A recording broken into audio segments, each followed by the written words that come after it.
Sawyer Scott, a senior at Center College, is invited to Washington, D.C., for a job interview. Sawyer skips Thanksgiving with her family in order to travel to the interview without informing anybody about her plans because she is embarrassed that she might not get hired.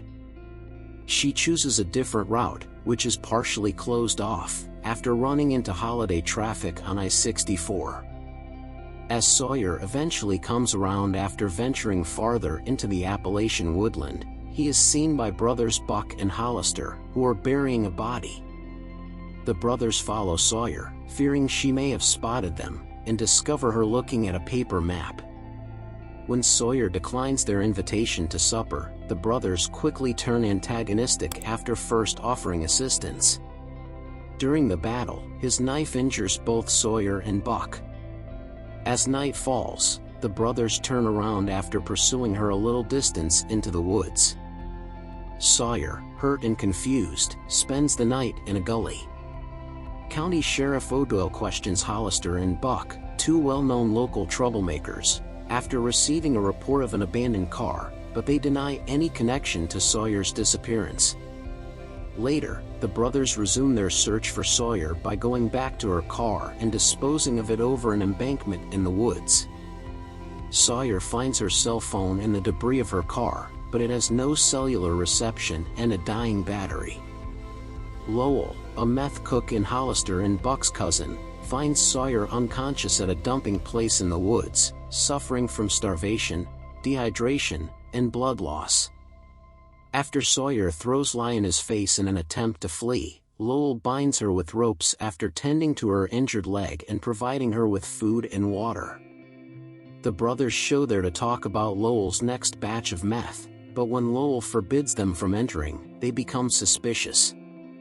When the brothers depart, Lowell clarifies that he is not holding Sawyer as a hostage but rather is awaiting the delivery of the meth so he can use their pickup to get her to safety. As they talk about the chemistry of cooking meth, Sawyer helps Lowell prepare the batch and becomes more relaxed. At the sheriff's office, O'Doyle gives Deputy Katz permission to call the registered owner to calm his nerves but instructs him to disregard the missing vehicle report.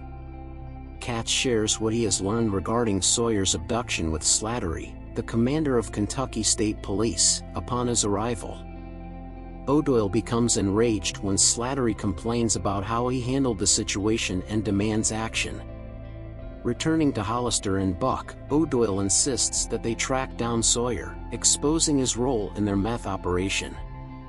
Katz attempts to arrest the sheriff after listening in on a phone conversation between O'Doyle and the brothers, but O'Doyle murders him and has the brothers dispose of his body. O'Doyle discovers information that links Katz to Sawyer's disappearance and conceals Katz's murder when Slattery returns. The sheriff departs to assist with the brothers' meth supply in an attempt to outshine the criminal gang that has been infiltrating the area, while Slattery gathers the state police and assumes responsibility for the investigation from O'Doyle. When the brothers find Sawyer's tracks on Lowell's doorstep after coming to get the batch of meth, they understand she was with him. According to Lowell, he has trained Sawyer to make him a cup of coffee in the microwave using a thermos that was previously observed to contain anhydrous ammonia. Buck is killed and Lowell and Hollister are severely injured when the microwave explodes, but Lowell protects Sawyer from the impact. As the trailer burns as Lowell tries to subdue Hollister, Sawyer flees. After killing both relatives, O'Doyle shows up and takes Sawyer away. She is alerted to O'Doyle's aggressive intentions when Sawyer recognizes him from an idiom he used in a previous conversation with Lowell that Sawyer overheard. She stabs O'Doyle with a weeding fork she stole from Lowell's trailer earlier when he tries to drown her at the Rust Creek, as the name suggests. Several state police cruisers approach behind Sawyer as she limps resolutely along the road, finally free of her pursuers.